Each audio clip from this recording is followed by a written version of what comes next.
It is a common notion among people that spirituality is a rich person's area. So even if you look at the people who have gathered around here, we are all pretty much well off. And once we have earned for ourselves, we then find time to do yoga or meditation or look into our inner being.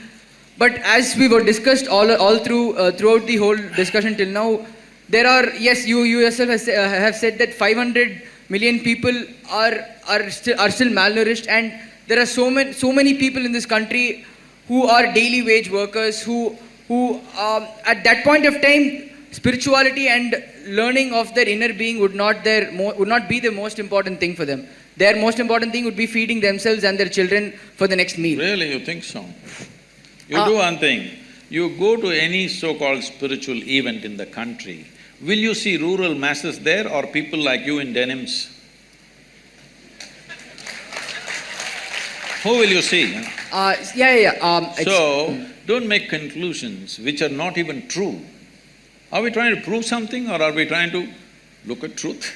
The truth of this nation is, we have kept our populations in extreme abject poverty. Nourishment is missing, leave anything else. Nourishment is missing. In spite of that, I must tell you this, people ask me these questions wherever I go in the world. Sadhguru, so many spiritual teachers and masters, so many great beings have come in India, but why are we so poor?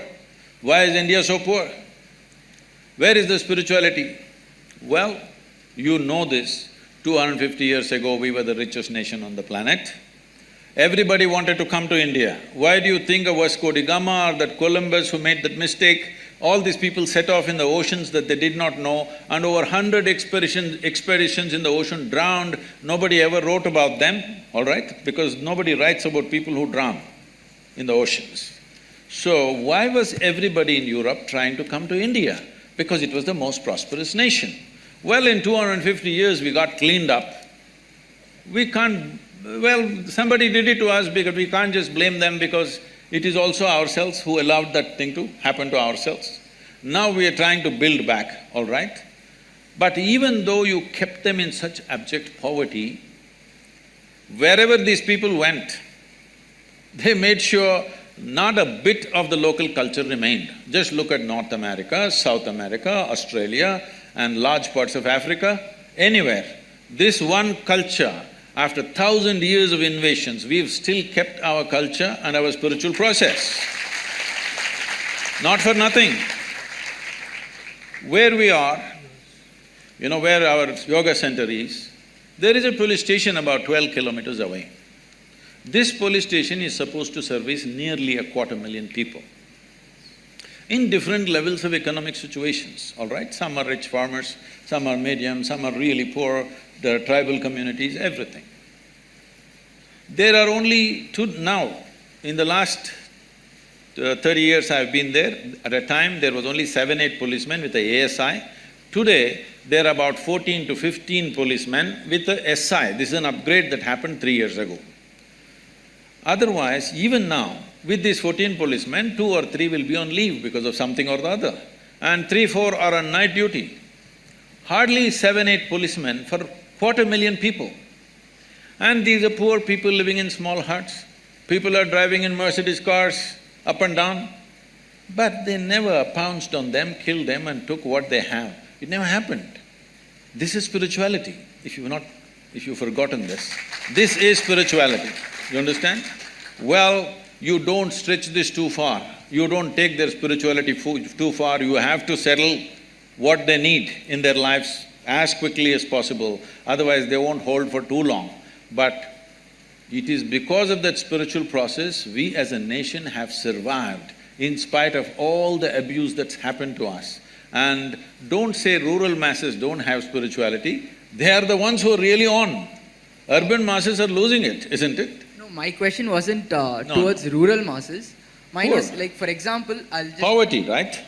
Not poverty as such, but for people who are working every day, like for example, the maid in my house, for example, let's say she works in 5-6 different houses, she probably is able to make 4,000, 5,000 a month, and at that point of time she would try to… the most important thing going in her mind would be educating her children, probably feeding herself. I am saying that they do deserve to have the self-awareness and the spirituality, but how will we do it? If you do not know this, 70% of our work is in rural India, where the poorest of the poor are, okay? Poorest of the poor are in rural India, 70% of our work is in rural India and it's free. It's free of cost. You walk with me in Tamil Nadu, you go into a village, the entire village will gather. Not for money, not for something else, because they know there is some tools of transformation which they can make use of. So in the city, there is money involved simply because you want it in an air-conditioned room. Air conditioning is on right now. Whether I pay or you pay or somebody else pays, somebody is paying for it, isn't it? If you don't understand this, you have no sense of economy. That's the biggest problem in the country. People have no sense of economy, so they're always asking for welfare schemes. Give me this, give me that. But whether I pay or you pay, somebody is paying, isn't it? If what is paid is not accounted for, it's not going to work. This is the reason why we are poor, because we are not conducting our economics properly. Now, spiritual process is about inner strength, especially if you are going through hardships. Inner strength is most important or no? That is the time to remove it. Is it there for the rural masses? Definitely there. Much more. 70% of our time we are investing. But when I come to the city, when I come to Delhi, activists come and invite me. Why are you only meeting the rich and powerful? Why are you not coming to the slum? I said, the whole goddamn country is a slum and I'm traveling all over. When I come to Delhi, I want to meet only the rich and powerful. Let it be very clear to you, I'm not going to come to the slum in Delhi because the entire country is a slum if you have not seen. Thank you, sir. So this is a question we were sent, and the context of this question, as I understand, is that previously our understanding of gurus or mystics were individuals who meditated and were in penance in forests, who were not attached to, who were not attached or concerned with businesses. So a question we were sent is that now we see a lot of mystic individuals who have huge foundations, who have companies, some of whom who have gone into production of foods and soaps. So the question here is that, is this… Toothpaste. Toothpaste That's the too? most popular. So the question here is that, is this a healthy trend that you have individuals who you otherwise identified as individuals devoid of material pleasures or away from material pleasures or away from businesses are now actually turning to them? Well, you have not yet managed a business. Managing a business is definitely not a pleasure. But I know who is in the focus right now.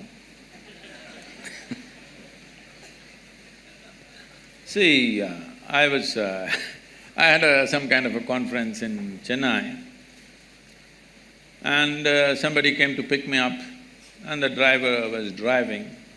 He's a regular driver. He goes behind what is in front of him, and it's getting late. I have a reputation to keep that in these 37 years I have not been late to a single event in my life. Though in one day I may have 3, 4, 5 events, still I have not been late to one. So I want to get there, this guy is going at his own pace in the traffic. So I said, you get out. And I took the wheel and I did some forced driving.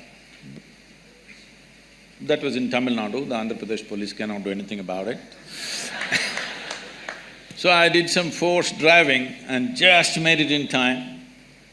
The security gate at the hotel, these days they're stopping you, opening your bonnet, checking your engine and your boot. But nobody knows what they're looking for. After that Mumbai event, unfortunately, everybody has to go through this. So the car in front of me went and the gate opened, I just went through and they were screaming.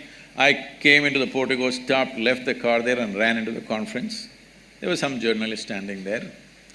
After I finished the thing and I came back, they said, in ancient times, yogis used to walk. You drive your own car, what kind of a yogi are you? Then I said, you idiot, in ancient times everybody was walking, not just the yogis. So mystics keep with the times. Huh? So mystics keep with the times. Oh, they were always contemporary. The problem is most people's idea of a mystic is the Sivakasi calendar, where one man is sitting under the tree with a constipated look on his face.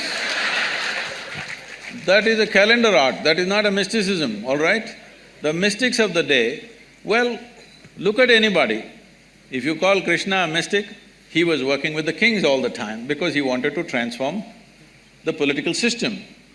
If you see Gautam Buddha, always working with the kings because he wants to transform the political system. Without transforming the political system, people will not benefit. So always, the gurus were always around the kings, not because of their palaces, because of their concern, unless the one who rules transforms himself, there will be no benefit for the people. Right from ages, you go back wherever you want, always they were around the kings, not looking for crumbs in the palace, but simply because unless you transform that one fool, the country will not change.